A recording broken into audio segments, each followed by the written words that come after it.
Drama unfolds after bombshell revelations right here on Issues last night. And we've got breaking news in the search for 21-year-old Julie Gonzales. The family could not understand why cops would only call it a missing persons case. Well, tonight, a major turnaround. Julie's family says cops are now calling Julie a missing person in danger.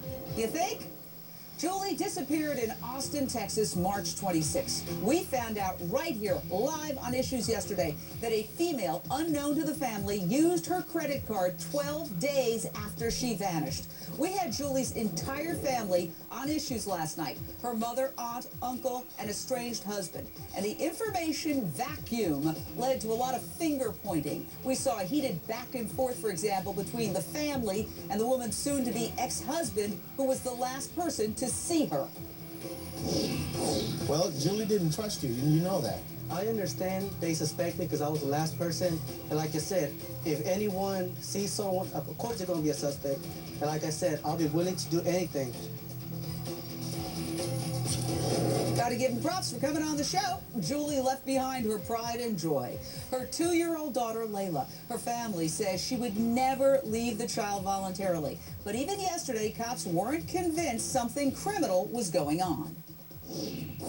Detective Scott, who's one of the lead investigators, and I asked him all of those questions. We sat on the phone for 25 minutes, and here are the answers. First of all, Detective Scott does want everyone to know that there is some, quote, some indication that Julie may have wanted to withdraw contact.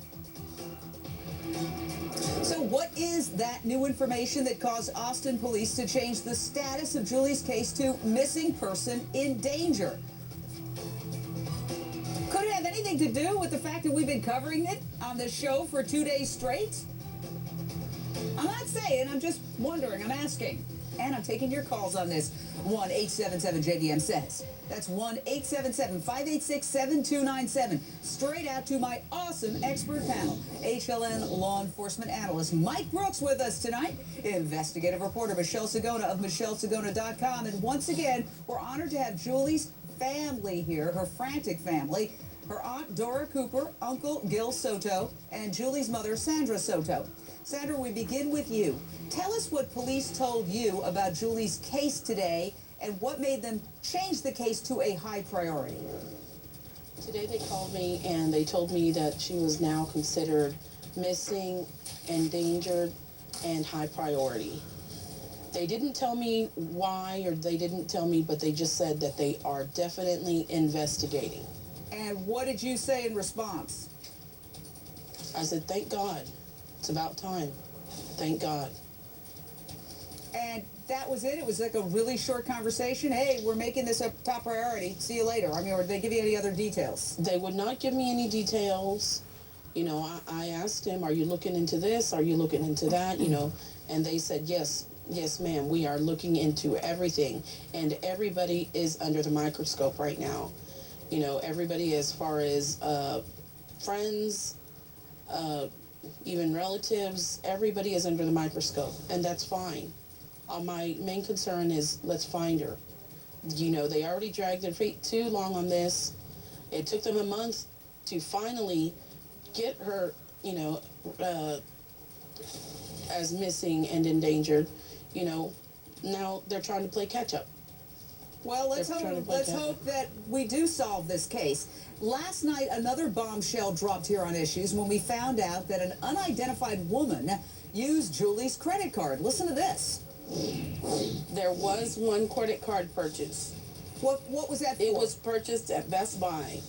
They showed me the video, and they asked me to identify the person who used the credit card, and it was not her. Oh, Who was whoa, it? that's Who huge. was it? Yeah. Okay, so that was a shocker. What did the woman buy? Well, the PG movie Spiderwick Chronicles, and we actually went out and rented it today. It's from Paramount Pictures. Here it is. Now, look at it. It's a 2008 fantasy film targeted at school-age children. What a bizarre choice. The card was used on April 7th. The missing woman's mother was shown this video on April 20th by police. Back to the mother, Sandra Soto. What do you make of the purchase of a children's video, and what did police tell you about the video when they were showing it to you? They asked me, does Julie like to watch movies? I said, yes, we all like to watch movies. You know, we all go out and buy movies just because we're such a big family that, you know, it's better if we just buy the movies and watch it at home than for all of us to go to the movie theater and watch it at the movie theater. That's just the way we are. We're close that way. Would she watch a movie like this? I mean, she wasn't the person purchasing it. Somebody else was who you could not identify. I don't know. You know, she has children's movies. She has action movies. She has all kinds of movies in her library. Oh, let me ask you this. Where was this Best Buy? In other words, she disappeared from Austin. Did police tell you, well, this was the Best Buy nearby in Austin? They didn't. No, they did not tell me where the Best Buy was. I don't know what store it was. But was it in Austin, somewhere in Austin, or they didn't tell you that? They didn't even. They just said Best Buy. They didn't tell me city. They didn't say what part of town. They didn't say anything. They just said Best Buy. So, Sandra, it was the police that brought this to your attention about the Best Buy then? No, Initially. it was actually us. Okay. My sister has access to Julie's bank statements, and she was the one who discovered the purchase, you know, what that was made. Ah, okay. All right. So she called cops and said, hey, the credit card's been used. Check this out. They checked it out, and then they show you the videotape. But it didn't even take. It wasn't even like as soon as they got the information, they looked into it. It took them at least a week or two. But what about any other activity on her credit card or debit card or any other account, Sandra? Nothing. You know, if she were to run away, you would think that she would use the money that she had in her bank. Because, you know, if she's going to run away, she's going to need money. Now, has law enforcement, you were saying the car she bought was repossessed and is over at a lot and they're getting ready to sell it.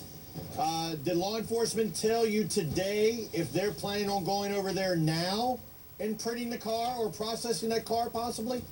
They didn't tell me that they were going to do that. They just told me that if I wanted to go remove her belongings from the car, that I could do that. That they no longer I need wouldn't the go car. over there, Sandra. If you go over there to remove her belongings, call the police and have them go over there with you. Yeah, Michelle Sagona, there seems to be something a little, can I say back-asswards on television about this? What are you hearing?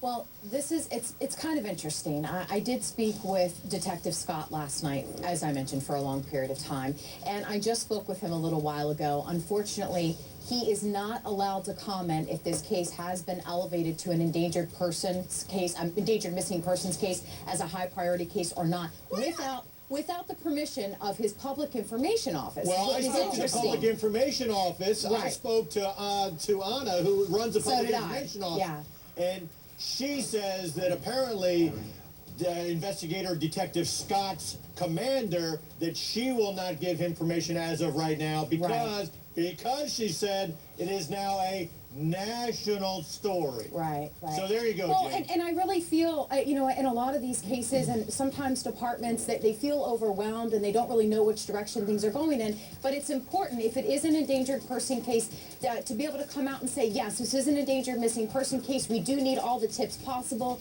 and this is the best information we have. Right, and we're their friends on getting this information out. Otherwise, no one else would know it. Right, but that it's pretty fascinating that after we cover this for 2 days, suddenly it's a missing person in danger. A little bit of backstroke. A month. Maybe it wouldn't have happened otherwise. Yeah. All right, well, we're here to solve problems like this. That's why we exist. That's great. We got to be in the solution. Everybody stay right where you are. So many other pieces to this puzzle. We are